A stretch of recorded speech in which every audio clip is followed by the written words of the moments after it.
बारामूला से रुकने parliament engineer Rashid जो अपने बयानों को लेकर अक्सर सुर्खियों में रहते हैं।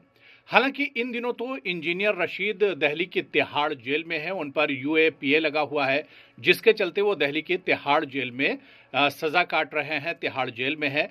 लेकिन आपको बताते चलें कि हालिया दिनों जमानत पर हैं इंजीनियर रशीद और पेरोल पर हैं इंजीनियर रशीद। उन्हें तिहाड़ जेल से पार्लियामेंट का जो सेशन चल रहा है उसमें शिरकत करने का मौका एक तरह से दिया गया है। उन्होंने अर्जी दी थी कि पार्लियामेंट के सेशन में वो शामिल होना चाहते हैं। खैर, पार्लियामेंट के सेशन में इंजीनियर रशीद शामिल हो रहे हैं, पेरोल पर इंजीनियर रशीद बाहर हैं और तिहाड़ जेल से वो पार्लियामेंट के सेशन में हिस्सा लेने के लिए आते हैं। आज फिर इंजीनियर रशीद पार्लियामेंट पहुंचे सेशन में शिरकत करने के लिए, और इस बीच इंजीनियर रशीद और लोकसभा स्पीकर ओम बिरला के दरमियान बहुत दिलचस्प बातचीत हुई और वो बातचीत भी हम आपको सुनाएंगे। लेकिन पहले हम बता दें कि आखिर आज पार्लियामेंट में हुआ क्या है। दरअसल पार्लियामेंट में इंजीनियर रशीद ने की बारी जब उनकी बोलने की आई, उन्होंने जब अपना इशू उठाया, अपना मुद्दा उठाया, तो उस पर लोकसभा स्पीकर ओम बिरला ने कहा कि इंजीनियर रशीद जी, आप बहुत खुशकिस्मत हैं कि रोज़ाना आपको यहाँ पर यानी लोकसभा में बोलने का मौका मिल रहा है। जिस पर इंजीनियर रशीद ने कहा कि स्पीकर साहब, आपको दिल बड़ा करना होगा, क्योंकि मैं तिहाड़ जेल से डेली पार्लियामेंट आ रहा हूं, इस वजह से आपको भी दिल बड़ा करना पड़ेगा। जिस पर पार्लियामेंट में एक तरह से कहकहा लगा, लोग एक तरह से हंसने लगे।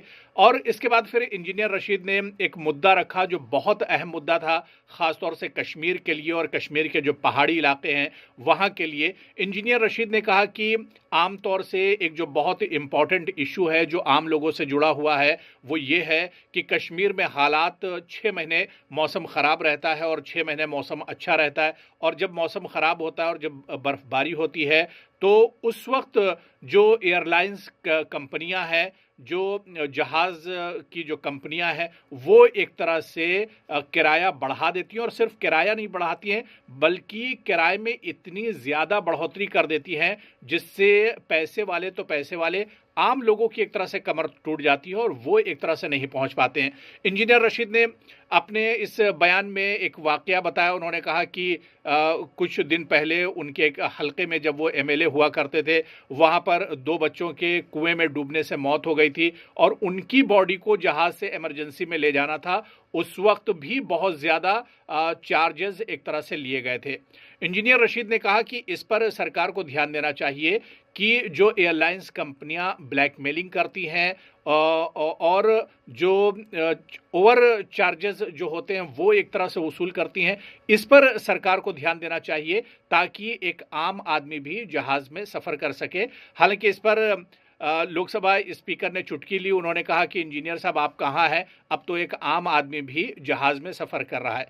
खैर, इंजीनियर रशीद ने जो मुद्दे की बात थी, जो अहम बात थी, उन्होंने ये कहा कि जम्मू कश्मीर के ख़ास तौर से बालाई इलाके, पहाड़ी इलाके, जिसमें उन्होंने करना सेक्टर, मिचल सेक्टर, इस तरह के इलाकों की बात की, और उन्होंने कहा कि ये वो इलाके हैं, कश्मीर के बालाई इलाके हैं, जो 6 महीने एक तरह से जम्मू कश्मीर से कटे रहते हैं और यहाँ पर हेलीकॉप्टर के अलावा या जहाज़ के अलावा कोई दूसरा रास्ता 6 महीने तक नहीं रहता है।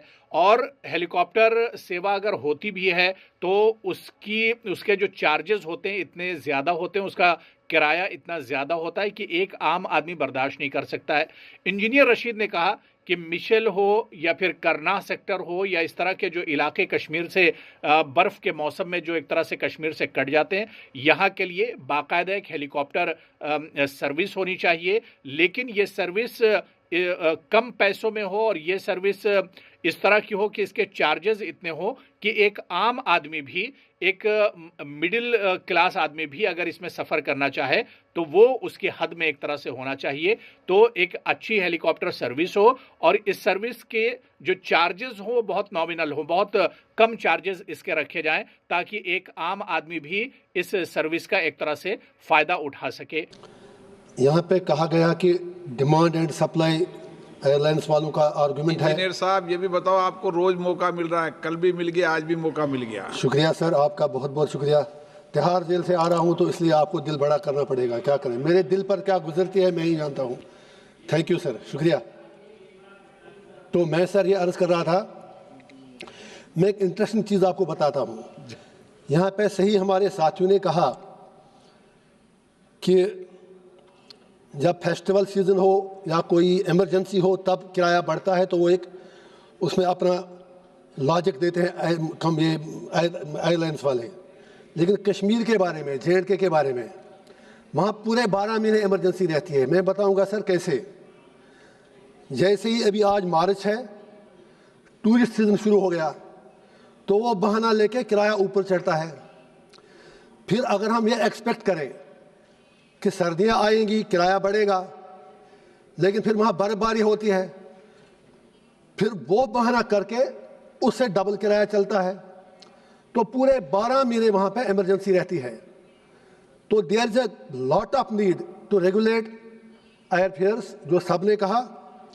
इसी तरह से सर दूसरी मेरी ये रिक्वेस्ट है, दो किस्म के पैसेंजर्स होते हैं। एक हैं जो बड़े लोग हैं, हु कैन एफर्ड।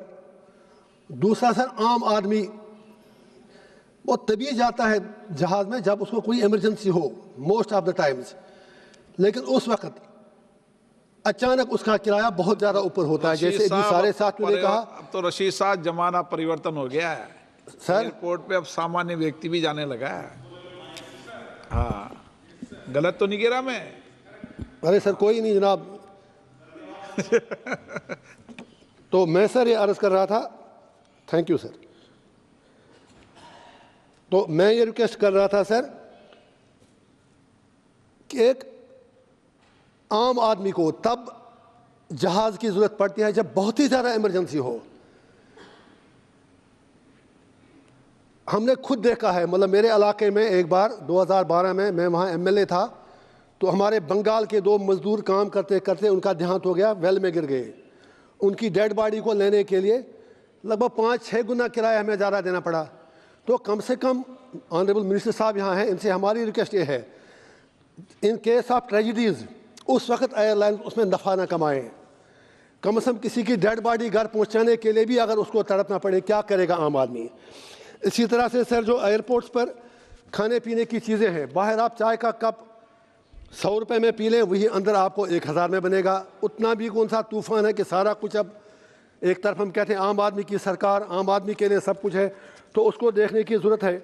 इसी तरह से सर मेरी एक गुजारिश है कि जो हमें फील हुआ कई बार, जो हमारे एयर होस्टेस हैं, बाकी हैं वहाँ पर जो स्टाफ है, उन पर भी वर्कलोड काफ़ी ज़्यादा है। Maybe they are not able to express themselves for various reasons, तो उस पर भी देखने की ज़रूरत है। तो इसी के साथ साथ सर हमारी ये गुजारिश है कि जो लग रहा है कि जो हमारी एयरलाइंस कंपनियां हैं वो ब्लैकमेलिंग कर रही हैं एक कस्टमर के साथ, उसको हर हाल में रेगुलेट करने की ज़रूरत है। और जब एयरपोर्ट पर जाते हैं एक दहशत का माहौल लगता है उनको देखकर, मतलब एक आम आदमी को लगता है कि जैसे मुझे कैद किया जा रहा है। मतलब थोड़ा they should be A bit human. उसके लिए अगर मिनिस्टर साहब करेंगे थोड़ा, जो मतलब हमारे स्टाफ हैं, बाकी लोग वहाँ पर हैं, वो आम आदमी के साथ थोड़ा कॉर्डियल रहें, चाहे सिक्योरिटी फोर्सेस हैं वहाँ पर, बाकी लोग हैं। आम आदमी को लगना चाहिए कि नहीं मैं किसी अपने काम के लिए जा रहा हूँ, नहीं कि मैं किसी कैद खाने में जा रहा हूँ। तो मेरी ही कुछ गुजारिशात हैं। और इसके अलावा मेरी गुजारिश है लास्ट पे अपने मिनिस्टर साहब से कि हमारे कुछ एरियाज़ कट ऑफ एरियाज़ हैं जहाँ पर सर 6-6 महीने क्या कहते हैं, मतलब गाड़ी नहीं जाती है, जैसे करना है, गुरेस है, कैरन है, मुत्सिल है।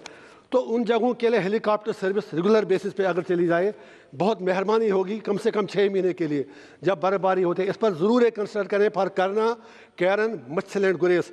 We shall be really grateful. सारा कश्मीर इनको दुआएं देगा। थैंक यू सर, बहुत बहुत शुक्रिया। तो इस तरह से इंजीनियर रशीद ने एक बार फिर से एक बहुत अहम मुद्दा पार्लियामेंट के सामने रखा और स्पीकर से उन्होंने कहा कि इस मुद्दे पर गौर करने की ज़रूरत है क्योंकि आम आवाम से जुड़ा हुआ ये मुद्दा है। इंजीनियर रशीद का ये बयान आपको कैसे लगा? या पार्लियामेंट में इंजीनियर रशीद जिस तरह से एक के बाद एक मुद्दे उठा रहे हैं और अवामी मसाइल से जुड़े हुए मुद्दे उठा रहे हैं, इस पर आपका क्या कुछ कहना है? अपना कमेंट आप हमारे साथ ज़रूर शेयर करें।